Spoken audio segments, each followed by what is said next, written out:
Welcome back to MLive's Dungeon of Doom podcast. We've got another mailbag episode today, but first, I'm Ben Raven. He's Kory Woods. What's up, Big Ben? Not the little one. Not the little one. That's right. Got some good mailbag questions this week. We're going to get into that. No time wasted. The Lions are 3-1. The Bengals are 2-2 somehow. Yeah. I think it's because, of course, that first game they had Burrow. Then I guess, with the second game, he did go out, but they just rolled the way for the close of that game. Yeah, that Bengals offense has been pretty rough without Burrow. I mean, what is that like? What, 13? Was 16? Like 13 points in a 13? No touchdowns last week. Yeah, I know. I was 13 points over the past 2 weeks, and they've allowed 76. Because I went into yesterday thinking, I'm going to write this story about how the Lions are banged up in the secondary, and they're going against Chase and Higgins, and that's a tough matchup, and it is. But Chase and Higgins with Browning throwing the ball have 14 catches, 120 yards, and no touchdowns combined across 2 games. Hey, like I said, I think they need to go ahead and go get a quarterback, but I mean, go do it after this game. It's too late now. Right. It's too late now. I know. Jameis Winston would be perfect in Cincinnati. The Lions are in sole possession of first place in the NFC North, just like that. Wow. Have a head-to-head loss, obviously, with the Packers. Get a chance to get that back later in the season, but Packers tie the Cowboys. Packers lose to the Browns last week. Packers, if we're being 100% honest, Packers are fortunate to have that tie because that last play of the game, I don't know what that was about. I mean, if one of those Cowboys defenders just would have did bad at that ball up in the air, that would have been a loss. Unbelievable. Yeah. A 40-40 tie. And while we're at it, I know his first name is Rashid. I want to say Wallace. I know it's not Wallace, but the Packers have not won ever since their offensive linemen said we can go undefeated. Yeah, that was pretty stupid. Don't say stuff like that. Like, I know Graham Glasgow said the other week he doesn't believe bulletin board material exists after high school, but just saying stuff like that. So we're going to go undefeated in week 3. Don't do that. Yeah. Say that in the locker room to yourself. But like I said, we got a mailbag episode. We're going to start with 2 voice memos sent to the Dungeon of Doom at MLive.com inbox. Full disclosure, we have not pre-listened to these. I like the old school radio feel to that surprise coming through. So we're going to play this first one here. All right, this first voice memo is from Michael Jeffries. Let's see what Michael's got to say. Hey, fellas, love what you do. Podcast's great. So are the articles. So my thing is, after that play where Sam Laporta was expected to block Myles Garrett, and Myles Garrett, of course, got to Jared Goff, how big of an argument behind closed doors was there between Jared Goff, Dan Campbell, and John Morton saying, never, ever again? Thanks so much. That's a good question, Michael. Somebody already mentioned it too yesterday, where I forgot who it was, but they were like, "Yeah, I felt bad for that one play where we had the tight end on Myles Garrett. Probably shouldn't do that." So I don't know if there was any fighting or arguing behind the scenes, but I think there was let's know where Myles is at all times, right, guys? I mean,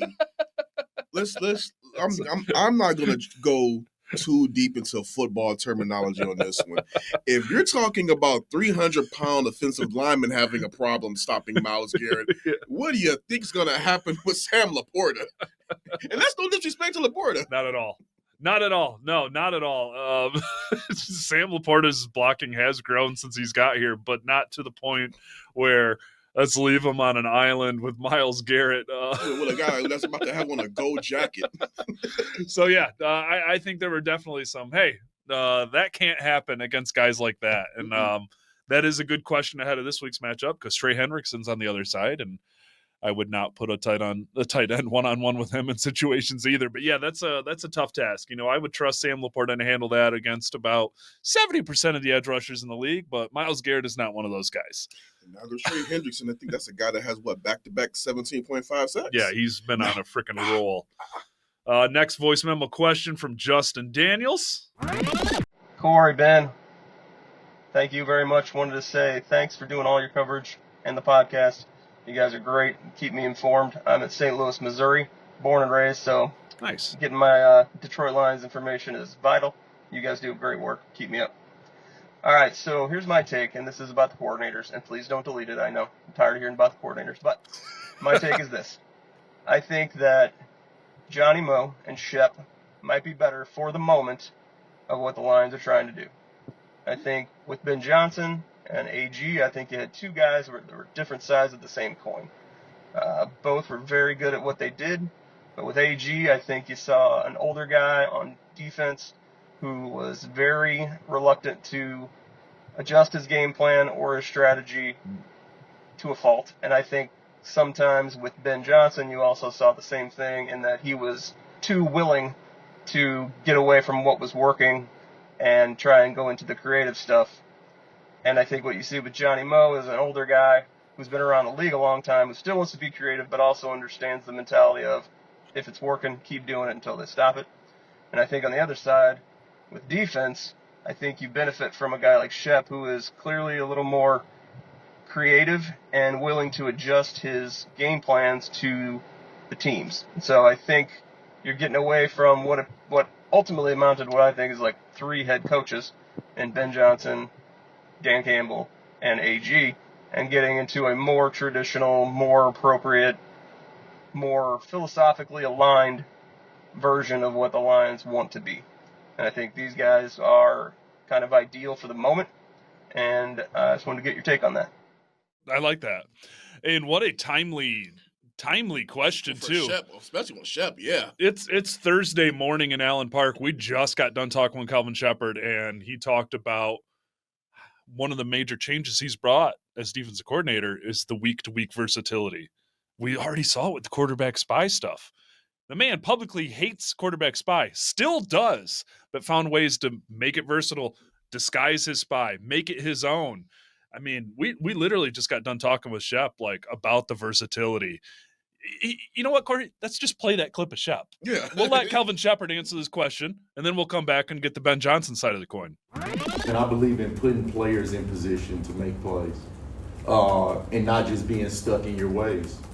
These are my 3-4 defenses. We're going to do this, and never adjusting, because that's when you start to get attacked and schemed up, and the players feel hopeless out there. And that's the worst thing, is I know for me as a coach, for my players to ever feel hopeless. I want my players to know we always have answers for you. That's what our job is as a coach, to have direct answers for you and solutions to problems, not only going into a game, but as the game flows, and showing them how I think a team's going to attack us. And if they attack this coverage this way, this is how we're going to adjust. And then those players start to believe in it, man. They're like, shit, we're good. I mean, it's nothing they can do now. It ain't nothing they can do, but it's almost nothing they can do to make me feel helpless. And that's when you start to build confidence, player to coach. And these guys have been all in from the start. So I'm not saying like it had to build up to this, but it does strengthen when they see the results. When they see you preaching something and now, like, oh, this works. Like, so now they want more and they want more. And you have to have a strong staff to do that. And I'm very fortunate to have that. So yeah, the timing, man. Yeah, I mean that was like perfect. You couldn't have, dude. You couldn't have lined that voice note up any more timely. St. Louis, are you in Allen Park right now? But the Ben Johnson thing, I also think that's timely because we saw him run a second down stumble bum in his own territory last week. You wrote about that. How good did that play look? Well, first off, I mean, the attempt by Caleb Williams did not look clean at all, nor did the tuck and roll by DeAndre Swift. And then, I mean, the Raiders sniffed that out so easily. And then as Caleb tried to roll out, had to get rid of it. I mean, I think with Ben Johnson, don't get it twisted. The trick play stuff worked. Overall, he was a good coordinator. But again, I think there were some times where Ben, like he said, got away from what was working. We saw that in the divisional round game. I thought when, hey, you're down 10 points, the momentum is rolling. Why are you calling up a trick play for Jameson Williams to have the ball in his hands and throw it? You know he's going to throw that pass. Oh, I forgot about that. I always black that out from my memory. I think a lot of people are still trying to block that off from their memory because I'm like, why would you do that? But yeah, I think there were times during the season where, Ben would sometimes be a little bit stuck in his ways and just try to force something that he had in his brain to continue to push that to work. Whereas you're seeing with John Morton, he still does the trick play stuff, but he's just like, you know what? Hey, if they're not going to stop Demo in this game, they're not going to stop Jameer in this game, guess what? Hey, Goff, we're just going to take the ball out your hands and let these guys make them stop what is working. And, I mean, I would say kudos to him. He said that he was not going to really change what was working, but try to make it more efficient. Yeah. And again, week 1 hit with a buzzsaw, but so far, even on last week when their offense was not playing it great, he still kept it simple and kept what was working, kept it efficient. Yeah. I think I like the comment about the 3 head coaches in that question, just because I think that was true last year, specifically last year. Like, I think Ben probably had a lot of free will. Like, I'm sure Dan was still approving things, telling you, he was 100% telling him when to go for it, when not to go for it. I mean, that goes through Dan Campbell, but I do think that where they were with Ben and AG, that there was a little more automation to it. Yeah. Like, he knows those guys, they know him, they know what he wants, and I'm sure there was a little more freedom. I just think the more you have things run through Dan Campbell, not that they didn't last year. I want to make that very clear. Not that they didn't last year, but I just think with 2 new coordinators, Dan, I'm sure, felt even more responsibility to be stretched thin across both rooms, be involved as much as possible. And I just think in terms of resets, man, that's as good as you can get, because you get an AG disciple in Kelvin Sheppard, who has been with Dan Campbell from their time in Miami in 2014. Dan helped him get into coaching, was his linebacker coach here in Detroit for a couple of years, wrote about the Sheppard thing in my Monday morning column, MLive.com/Lions. And I just think it's a perfect fit. And you also have someone who has mastered the adjustments. The Lions got punched in the face on every opening drive this season, and the defense has come out better after it. I mean, last week was ridiculous what they did after that opening touchdown drive. Like Shep said, the only other 3 points Cleveland got in that game started on a short field. Yeah. Like, it's the adjustments, it's the flexibility, it is the varying, not scheme, because the base D is the base D, but it is the flexibility that Sheppard shows. It's like, he's looking like he could be a pretty elite in-game adjuster or pre-week adjuster, just like, hey, if this doesn't work, we got to go with this. And I know I hate this, but we're going to do it and make it our own. And it's worked. And I mean, you don't get that without player buy-in. And like what you said about Morton, like the trick plays, the creativity, it's still there. But the base offense is the base offense. He believes in the bread and butter. And we'll probably see more of that creativity down the line. But right now, I just think it's Dan Campbell's. It's always been Dan Campbell's team. It's always going to be Dan Campbell's team. And I think you have 2 coordinators locked in with what he views this team as. And just to add a little bit on that. Right now, the Lions have the league's #1 scoring offense, and the whole people are thinking about, the "we're good" comment's going to come back to bite them. At least for right now, through 4 games, they're second in the league in sacks with 14. So, I mean, at least for right now, like I said, at least for right now, what they're doing is working. Yeah, it is. Let's get into some written questions here. I think we had one to the Dungeon of Doom email, which is always appreciated. This is from M. Bowman. I might be overthinking. Excuse me. From M. Bowman, thank you for the email to the Dungeon of Doom at MLive.com inbox. 4 straight games with giving up a touchdown opening drive by the defense. I might be overthinking this, but is it possible, since the offense scripts their opening plays, and I assume they use these to see what the defense is doing in certain formations for the offense or how the defense might be playing, etc., is it possible the Lions defense is just playing vanilla during the offense, during those opening scripted drives, so they don't give anything away, give them base defense and show nothing, give up the touchdown, knowing the offense will be fine, and then turn up the defense after the scripts are done? I get where you're going there, but no. I mean, Shep wants a 3 and out on an opening drive more than anything in the frickin' world. I mean, he spent the last 3 weeks talking about that. I don't really have an answer for that. I would just say an opening drive for an offense, if you get that first down, or if you survive an early 3rd down, you're running the 10, 15 plays that you've known you were going to run all week long and practice them the most and honed in on those weaknesses. And once you get pulled out of those weeds, you're in there with Kelvin Sheppard's defense and the way he's been mixing things up, the rotations, changing up, going from spy, no spy, blitzing, ton of man looks, mixing in some random like heavy zone quarters throughout the season. I mean, they're a tough defense to predict. So I think that's why after those opening drives, they've been better. It's his flexibility. Yeah, I'll just kind of add on that. I don't think Shep wants those opening touchdowns. No, at all. No, nobody's giving up freebies to figure out some looks. It's as Dan Campbell, you hear his post-game speeches, you hear his media sessions. It's so hard to win a game in the NFL. So I don't think they're trying to allow any team put points up on the board. I just think it's just things that happen. And, again, as great as Shep has been, he's still a first-time coordinator. There's still some new parts that he's working with. So I think he's going to try to figure that out over the next couple of weeks to prevent that from happening. Yeah. I think that's good there. Next question is from Big Daddy Drix on Blue Sky. Well, we also had a question from Andrew on the Chase and Higgins and how to slow them down. But this question is, this is a two-parter. Will Amik Robertson shadow Jamar Chase like he did Justin Jefferson? I don't think so.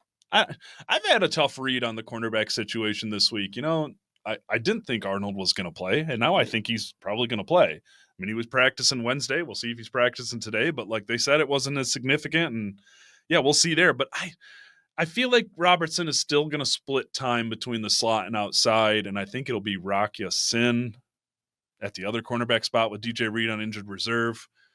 We'll see. They did sign Trey Flowers to their practice squad. He's got some height. He's got some experience. If he's in elevation, I mean, I wouldn't be surprised to see him get a couple chances either. But if TA's healthy, I think it's going to be Arnold Ya-Sin on the outside with Robertson working on the outside between the slot and outside too. But I don't think he's going to shadow him like Justin Jefferson. I don't know. Yeah, I think last year was just, but like they were in a situation where they were desperate. They were desperate. They were down so many bodies. Right now, they have a lot of guys in there that, like you said, have the height and the build to be able to go ahead and handle a guy like. I don't want to say take that back. I don't want to say handle a guy like Jamar Chase because I don't want to get too out of pocket here, but at least do an admirable job against him. Yeah, and what do you think is the best way to slow down those two receivers? Like Andrew wanted to know, is it the offense keeping them off the field? I mean, it's got to be. I mean, I would say that was that the Bears game? I'm drawing a blank, but I think long sustained drives is going to be the best way to to neutralize Chase and T. Higgins also as well, because I mean, he's a big dude. Again, those are two receivers that even as much as Browning has not played well, you don't want to continue to try to give those guys chances to pop one loose. So I think that the Lions were able to just long staying drive, keep them off the field, win the time of possession battle, they'll be all right. Yeah, it's tough. Chase is one of the best in the game. Higgins is 6'4", 220. Like that's tough. But I don't see anybody shadowing anybody. If DJ Reed was available, I would call for that maybe on Chase. But you're going to need a big day from the safeties to contain those guys. I know Browning hasn't been able. Bengals offensive line is not the best either. Their offense has been. It's been really hard to talk about those guys as threats just based on how bad Cincy's offense has looked in the last 2 weeks. But they are threats, especially against a banged-up unit. Arnold has not had the best open to the season. Now he's dealing with a shoulder injury. It was hamstring and groin injuries or whatever it was in training camp. So it's just been a really tough go for him. But they're going to need him. They're going to need him. They're going to need him to get better and fast, too. I think this is going to also be a game where, when you talk about like that, their quarterback play has not been great. Their offensive line play has not been great. This is going to be really big on that defensive front to go ahead and get home to Browning and frustrate the heck out of them. Yeah. And, get them into those 3-and-outs that Shep has been one. I think that might, I think this might be the game where Shep gets that 3-and-out on the first drive. I would hope so, honestly. Second one from Big Daddy Drix, just because I liked it. Start with you. Who's the best linebacker on this team right now? Oh, I mean, that's tough. Ooh, it's really tough. I like the versatility of Derek Barnes and what he's been able to do, but I mean, just the way Jack Campbell has been playing so far this season. This is his defense, and he's just been playing lights out, just making plays all over the field. So I would have to go with Jack. Yeah, I have a tough time with this one. Obviously, Barnes has been great. Nowaski's been great when he's been back out there. But it's between Anzalone and Campbell for me. I think Campbell has taken that step this year. You know, I still want to see some improvements and a little more fluidity in those hips and pass coverage. But, man, he made a couple plays in that Baltimore game with blood spurting out of his mouth. And I was just like, all right, this is a gladiator. This is a throwback linebacker. This is somebody that the team rally around. He doesn't need to say much to get guys going. But, yeah, I still think Anzalone's got some good football ahead. Oh, yeah. Absolutely. We'll see what happens. He's their best coverage linebacker. He just gets the defense. He had some big plays in that Baltimore game too, but I just wanted to show him some love. But I do think Jack has taken that step. I mean, I think he fits exactly what they want out of that Mike linebacker. Oh, from Zig Thinks, how long would you say the odds are of the Lions engineering a trade for a cornerback at some point? Is that out of the question with Arnold back at practice, or does the injury to Reed maybe make them open to looking around for some help?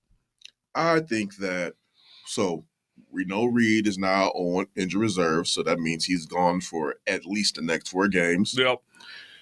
I do think that these next couple of games, I would say, I think these next couple of games are going to be kind of like a litmus test to see what it's Bengals Chiefs back to back. Yeah, so see what that secondary is going to be like. But when you're talking about the hamstring injury, we're talking about at minimum 4 games. What if after that 4 games, he's still not ready? So I think you at least have to I don't think it's desperate to go make a trade, but at least see what your guys are looking like these next couple of weeks and then just kind of like see what's out there on the market. Not necessarily maybe aggressively go out there, but I mean, I think Brad does have to poke his head around and see, okay. I'm sure he is too. Yeah, like what could I do? You know, I mean, you got a guy like Woolen, he's out there. They're saying he's available for a trade potentially. I don't know who else may become available by the trade deadline, but I think the Lions would be doing themselves a disservice if they didn't at least poke their head around.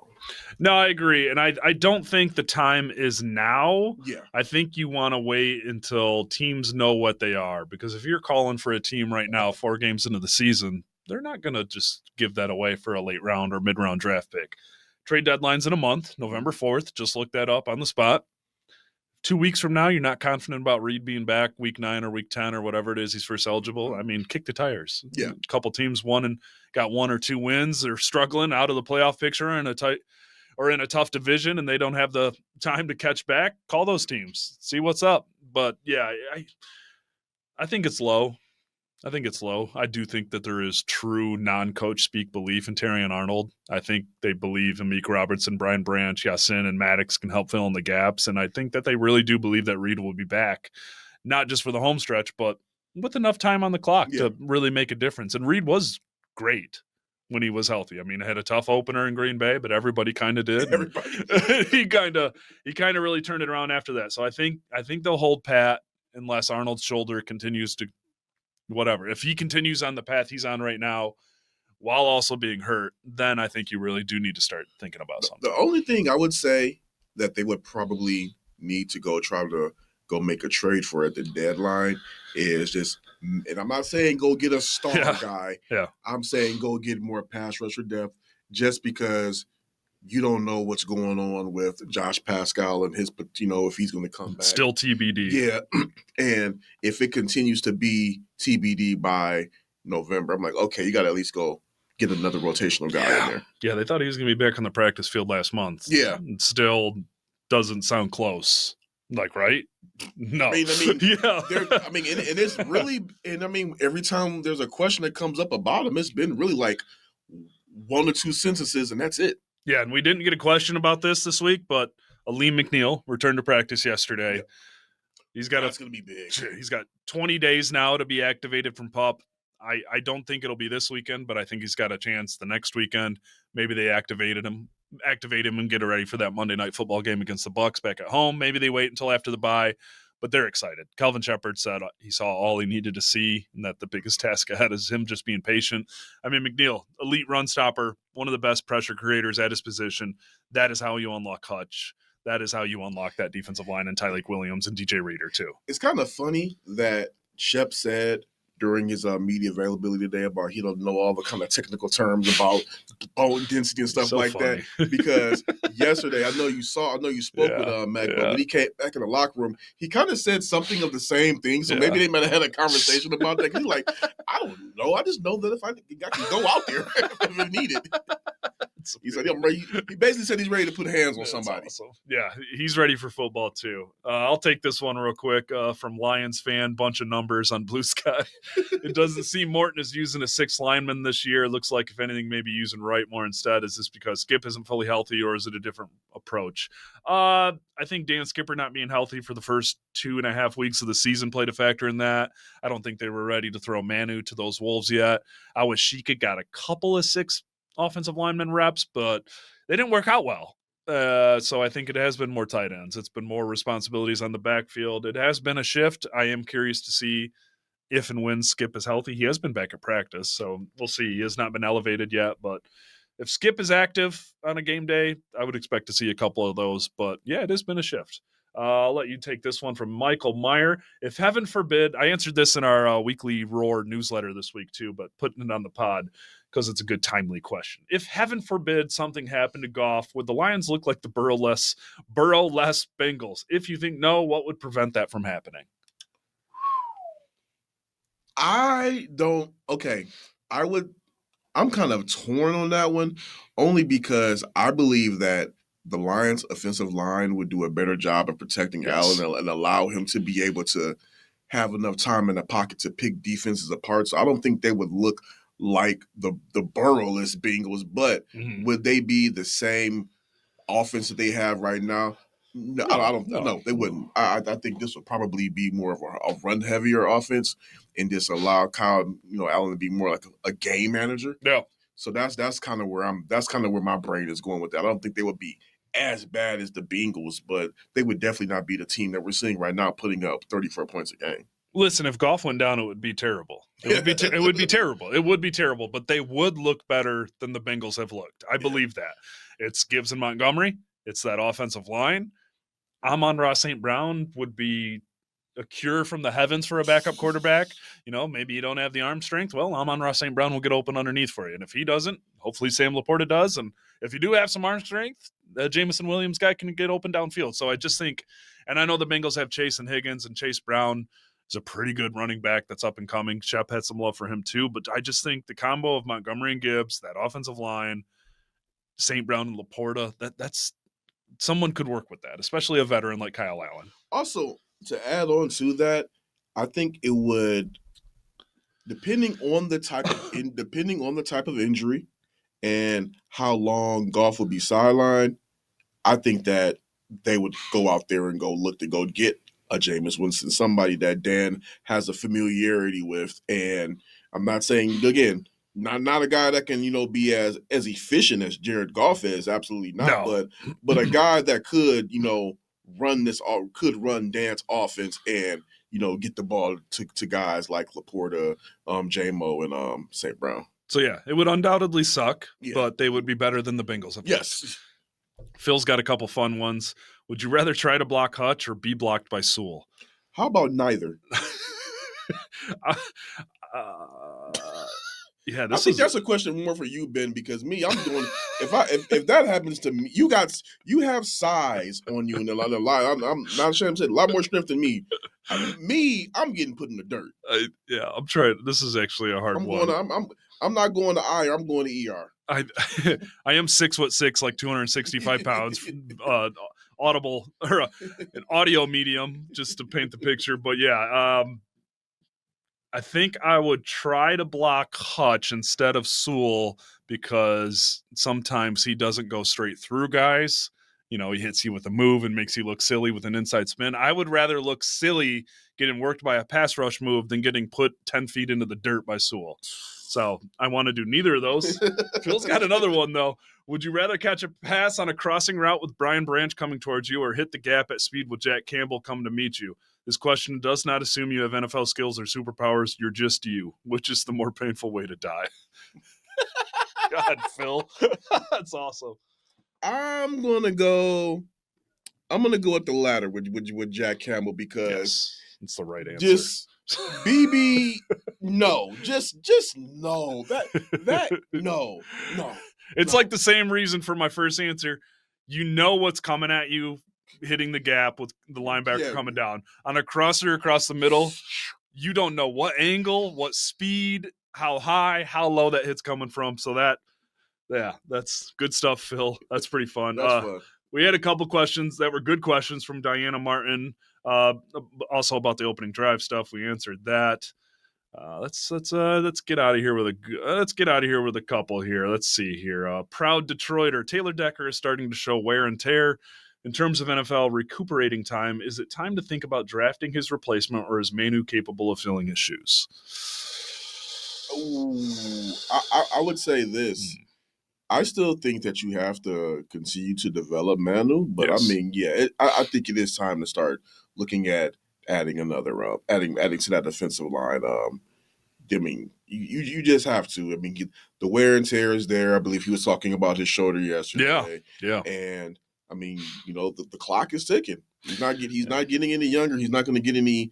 It's not going to get any better. I mean, he might be healthy, but it's not going to get any heal any better for the long term. So I think you do have to just kind of observe your options for grooming his potential replacement in the draft. Let's just say this. I'm not rushing Taylor Decker out the door. No. Neither are you. But I would think about an offensive tackle in the second or third round pretty freaking hard this year, just to show Deck, hey, you're here. We still believe in you. This is another guy for you to mold for the future. Manu, here's some competition. Step it up. Yep. That's kind of, that's a reason why I've been so attracted to those giant right tackles in recent drafts. So, guys that can maybe start out at guard in the middle, and when it's time to replace Deck, I'm not saying that's going to happen this year. I'm not going to say that's going to happen next year, but this is a fair question just because he's literally not practicing right now. I mean, there is some intense levels of getting that thing ready to go on game day, but he has been good, and he is a great pass blocker. He is as important as a player inside that locker room as possible. I mean, but I get what you're doing there. I mean, the offensive line is the whole thing here. Yeah. And the reason why I say maybe spend a higher investment on the draft on a tackle is because while I think Manu has the build, has the right mindset, it's not proven right now. And I don't know. I would my answer to you is hope that Decker plays at least 4 more years. But yeah, it's time to start thinking about the future just because injuries add up, and he's a human. I mean, we saw superhuman Frank Ragnow retire over this summer. The Lions did their best to prepare for that, but it was still a big question mark entering the season. You don't want to have that big question mark at tackle. You just don't want that. No, you want to go already have a guy that hey, we're either grooming this guy to be the successor, or this guy can go ahead and step in and fill the shoes.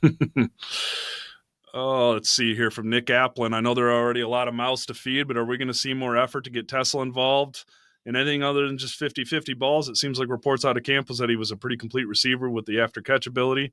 He is. He's an athlete. He's a big, strong, fast athlete. I just think right now that it's working. Khalif is working. St. Brown's working. Williams is working. Laporta's working. Gibbs and Montgomery are working. But I do think that there's going to be an effort to get him more involved. I don't think that's just lip service when they say more is coming, because everything we saw in camp, they saw too. Yeah. Everything we saw in the preseason, they saw too. Everything they saw with those 2 one-handed catches the first 2 weeks of the year, we saw too. I just think right now they're not going to force it. They're going to continue to develop him and build him. And just, it's a patient game. They're not in a rush to force him into the lineup, but I think you'll continue to see his snaps kind of creep up from 15 to 17 to 20, maybe top out at 25 this year. But there are going to be looks for Tesla. I feel that they don't want to get him in a position where they throw too much on his plate. Yeah, he's not able to handle it, and then boom, his confidence is rattled. I think they're just trying to slow roll him. They know what he's capable of, and just get him into some packages where, get him something he can sink his teeth into. I think that after the bye week, I can see him becoming a bigger part of this offense. But right now, just going ahead and letting him get his beak wet. Yeah, exactly. Got a quick question about how many players can be activated from injured reserve in a season. That is 8. Just a heads up there. I forgot where that question came from. I already lost it, so thank you for your question. Let's find one more to get out of here with, and then we will end it. From Dire Bear, is Muhammad the answer opposite Hutch, or is that just a flash in the pan? I think he is the answer. I really do. I think that he has shown an intensity and aggression coming off the edge, and then this is a guy that he doesn't. I mean, he has a high motor, so when Hutch is commanding all of that attention, he's just popping off and getting right to the quarterback. Yeah. So I think he is the answer, and as long as he continues to play the way he's playing, I don't. Kelvin Sheppard believes in him. He said, "I think it's safe to say we got a guy opposite Hutch right now." So yeah, I think he is right now. He has 3.5 sacks.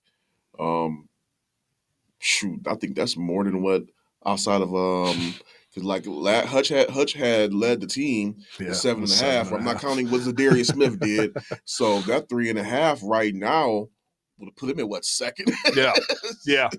So, I'm somewhere in the middle on that. I think he's more than a flash in the pan. Yeah. But if the season ended today and this was what the pass rusher depth chart was, I would be projecting a first-round pick for an edge defender again. Oh, I would still get another edge defender. Is he the answer? He's the answer this year. I mean, he is. I mean, the other answer this year is getting Marcus Davenport back. Yeah. He's already out of the sling in the locker room. Yeah. It's a very good sign. No, I think Muhammad, we've said it again, I'll say it again. He fits really well. Like, he is the mold of what they want on the other side of Hutch. The effort is always going to win you praise from Dan Campbell and opportunities from Sheppard and all those guys. But he's taken advantage of his chances. Like, when the defense pushes a quarterback his way, he's been able to get to him. He's a strong man. I mean, and he takes this serious. He's playing through a knee injury last week, looked good doing it. I mean, I think right now he's their best answer. There's not a rush to go out and sign someone like we were talking about 2 weeks ago. I mean, you don't even hear us talking about that anymore. At this point, it's like, get Davenport back, split those reps between those two, and better than I thought it was going to be. But I still think it's a big priority. Yeah, absolutely. You just need more depth at that spot. And I know they're talking about Tyler Lacey and the great job he's been doing playing at DN for the first time, really. Big body guy, but like, we've seen that movie. It's when you see, I really don't like using them as an example, but when you see teams like the Eagles just continue to add to their pass rusher depth, just continue to bring bodies in, that's, I think, an approach the Lions have to take. It's not necessarily saying that they don't believe in Hutchinson or they don't believe in Muhammad or Davenport. It's just that you guys have taken a hit in this department over the past couple of years, and you're always scrambling for options to fill that void. Why not just go ahead and just add that adequate talent through the draft or through free agency and not have to worry about the headache? Yeah. You got it. I mean, hey, you only have Davenport on the 1-year deal. Are you going to bring him back? Who knows? Are you going to bring Muhammad back? Who knows? Right. You need to go out. And again, are they going to sign back? Right. So I think you need to go ahead and go add more pieces in the draft, just like you said. And I think people think Muhammad is this young guy. He's a journeyman. It's really worked and scratched and clawed to get this opportunity. He's 30. So I just, Brad's made a trade at the deadline 2 years in a row. I would not rule out another this year, whether that's edge, whether that's secondary depth. Hey, I mean, something's coming. I'm going to say it. Go ahead and handle business on Sunday and make a team desperate to unload somebody. No, exactly. Yeah, and I would get that Hutchinson extension done too. That's I don't care how many House of Hutch commercials you got to run, get that done. Because I mean, right now the way he's looking, he's a stud. He's looking like a stud, but also that contract is getting bigger and bigger. The more snaps Aiden Hutchinson plays at this rate, the more it's going to cost you. I'm like, you might want to get this done, because if he gets another sack, you're talking about averaging 1 a week. Pinching pennies on Zadarius' $9 million deal. You're adding freaking $1 million every time you let that man get the. I would hurry up and get that done. That's all we got for you this week. Hey, thanks for the email, the voice memos to the Dungeon of Doom at MLive.com address. We love that. Oh yeah. Follow the format that you had this week. I love those. I love those questions. Yeah, I appreciate y'all on Blue Sky, Twitter. You're slacking on the questions, but yeah, shout out. Use that email, dungeonofdoom@mlive.com. We love that. This has been a little fun episode. We're about to get out of here and talk to John Morton, but I'll be in Cincy this weekend. You'll be joining me back on the road in Philadelphia and Washington. It's going to be fun. Those are big-time games. This has been your Dungeon of Doom pod. Oh, prediction! Go! What's your prediction? Oh, yeah, you almost got me. All right. I'll go first. All right, go ahead. 41-7 Lions. I'm gonna go a step further. I think they're gonna obliterate them. I'm going to 50-12. Whoa, let's go. We're crazy. All right, this has been your MLive Dungeon to Do podcast. I'm Ben Raven. He's Kory Woods.